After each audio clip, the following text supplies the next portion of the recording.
एक शहर जहां लोगों को सिर्फ दो चॉइसेस दी गई थी, अपना ईमान छोड़ दो या आग में उतर जाओ।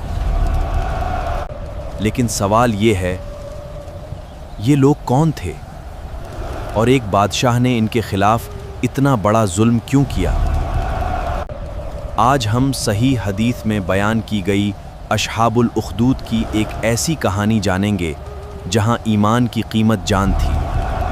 नबी सल्लल्लाहु अलैहि वसल्लम ने एक गुजरी हुई कौम का जिक्र किया जहां एक बादशाह था और उसके पास एक जादूगर था। बच्चा, मेरी उम्र अब ज्यादा नहीं रही। मुझे एक होशियार लड़का चाहिए जैसे मैं अपना इल्म सिखा सकूं। जब जादूगर बहुत बूढ़ा हो गया, एक लड़के को उसके पास भेज दिया।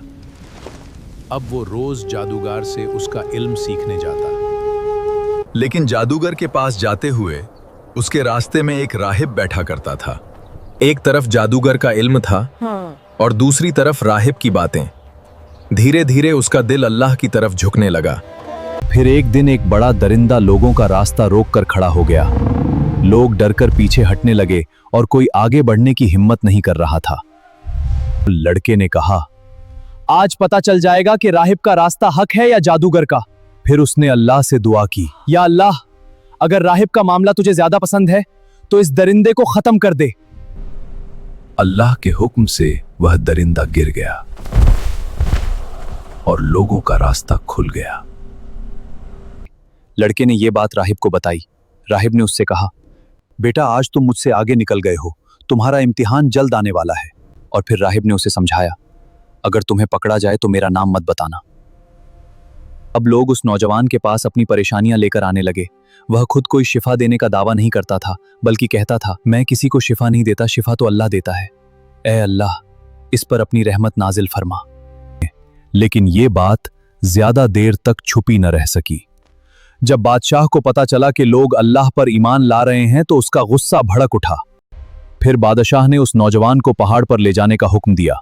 उससे कहा गया, अपना ईमान छोड़ दो वरना तुम्हें पहाड़ से नीचे गिरा दिया जाएगा।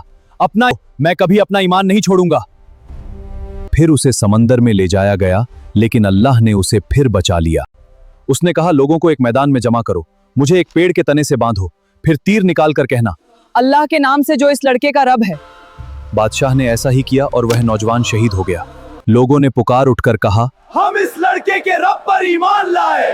अब बादशाह ने बड़ी बड़ी खाइयां खुदवाने का हुक्म दिया और उनमें आग जला दी। जो ईमान से न फिरता उसे उन खाइयों में डाल दिया जाता। यही हैं असहाबुल उखदूद। इन्होंने हमें सिखा दिया कि सच्चा ईमान हालात का मोहताज नहीं होता।